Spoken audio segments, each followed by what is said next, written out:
આજે આપણે બાકી રહેલા MCQ જોશું. તો સૌપ્રથમ શું પૂછ્યું કે ભાષાઓ પૈકી કોનો સમાવેશ ભારતની શાસ્ત્રીય ભાષાઓમાં થાય છે?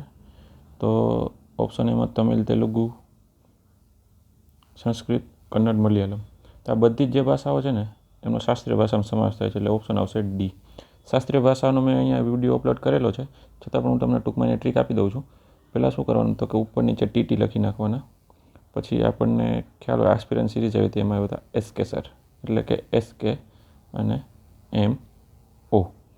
T એટલે તમિલ, S એટલે સંસ્કૃત, K એટલે કન્નડ, T એટલે તેલુગુ, મલયાલમ અને ઓડિસી. આવા નવા ક્વેશ્ચન પૂછાય છે, એટલે ખ્યાલ હોવો જોઈએ કે આ આપણી શાસ્ત્રીય ભાષા છે.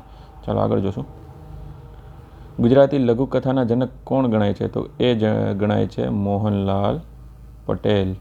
પછી ઓપ્શન એમાં છે પન્નાલાલ પટેલ. આ પન્નાલાલ પટેલ છે ને એ ગુજરાતના સેકન્ડ એટલે કે બીજા નંબરના જ્ઞાનપીઠ એવોર્ડ વિજેતા છે. જ્ઞાનપીઠ એવોર્ડ વિજેતા છે. એમને એમની કૃતિ કહે તો કે માનવીની ભવાઈ માટે જ્ઞાનપીઠ એવોર્ડ મળેલો હતો. અને પ્રથમ ગુજરાતી હતા એ હતા ઉમાશંકર જોશી, જેને નિશ્ચિત બદલ જ્ઞાનપીઠ એવોર્ડ મળેલો હતો. ચાલો આગળ જોશું. માલમનો અર્થ શું થાય? તો આપણને ખ્યાલ હશે માલમનો અર્થ થાય છે વહાણ હાંકનાર. પિઠોરા ચિત્રકલા મુખ્યત્વે કયા આદિવાસી સમુદાય દ્વારા દોરવામાં આવે છે? તો એ છે રાઠવા આદિવાસી સમુદાય દ્વારા. છોટાઉદેપુર જિલ્લામાં આ આદિવાસી સમુદાય જોવા મળે છે, તેમના દ્વારા પિઠોરા ચિત્રકલા મુખ્યત્વે કરવામાં આવે છે. અને ચિત્ર દોરનારને લખારા તરીકે ઓળખવામાં આવે છે. પાંડવોની માતા કુંતીનું મંદિર ભારતમાં એકમાત્ર કયા રાજ્યમાં આવેલું છે? તો એ આવેલું છે આપણા ગુજરાતના ડેડિયાપાડામાં. ડેડિયાપાડા. અને ડેડિયાપાડા છે એ ક્યાં આવેલું છે? તો કે આવેલું છે નર્મદા. કઈ જગ્યાએ? તો કે નર્મદા. ચાલો આગળ જોશું. લોથલ સાથે નીચેનામાંથી કયું સ્થળ સમાનતા ધરાવે છે? તો લોથલ શું છે? તો કે હડપ્પીય સ્થળ અથવા તો સિંધુ ઘાટી સભ્યતાનું સ્થળ છે. તો અહીંયા એકમાત્ર સિંધુ ઘાટી સભ્યતાનું સ્થળ આપેલું છે, એ છે ધોળાવીરા. લોથલ છે એ ક્યાં આવેલું છે? તો કે અમદાવાદ જિલ્લાના સરગવાલા ગામ પાસે આવેલું છે. અને અહીંથી પ્રાચીનતમ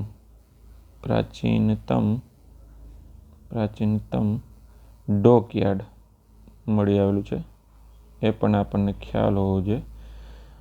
અને ધોળાવીરા છે ને એની એક વિશેષતા છે. શું છે ધોળાવીરાની વિશેષતા?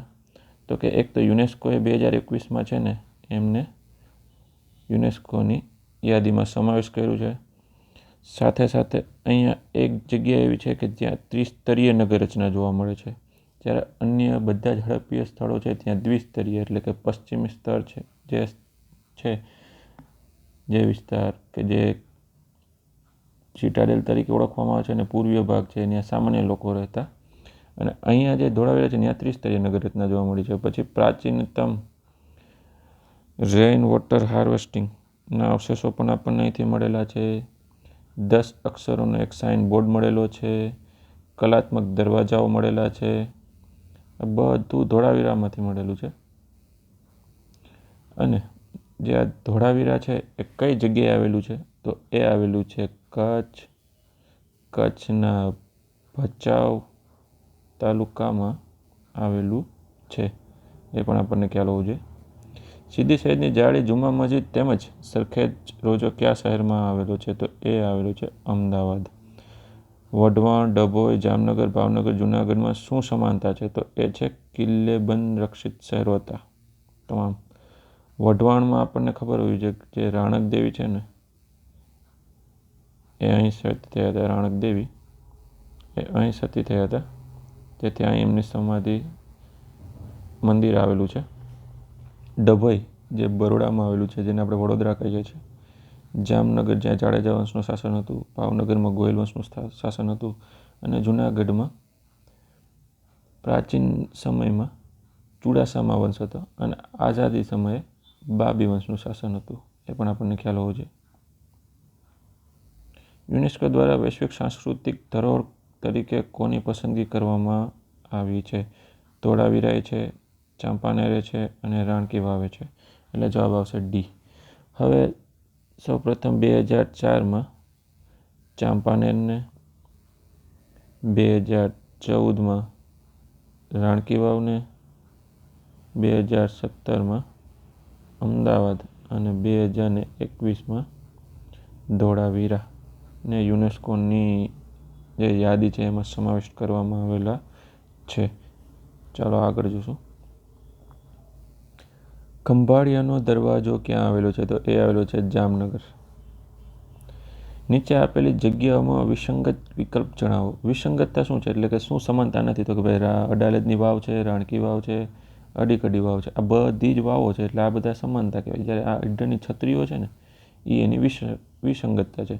અડાલજની વાવ ક્યાં આવેલી છે? તો કે ગાંધીનગરમાં આવેલી છે. રાણકી વાવ ક્યાં આવેલી છે? તો કે પાટણમાં આવેલી છે. જ્યારે અડીકડી વાવ છે એ જુનાગઢમાં આવેલી છે. અડીકડી વાવ. અને જુનાગઢમાં હજી એક છે નવઘણ કૂવો. એ પણ આપણને ખ્યાલ હોવો જોઈએ. ચાલો આગળ જોશું. ગુજરાતની બાંધણી અને બંધેજ માટે કઈ જગ્યા જાણીતી છે? તો એ તો આપણને ખ્યાલ જ હોવો જોઈએ કે એ છે જામનગર.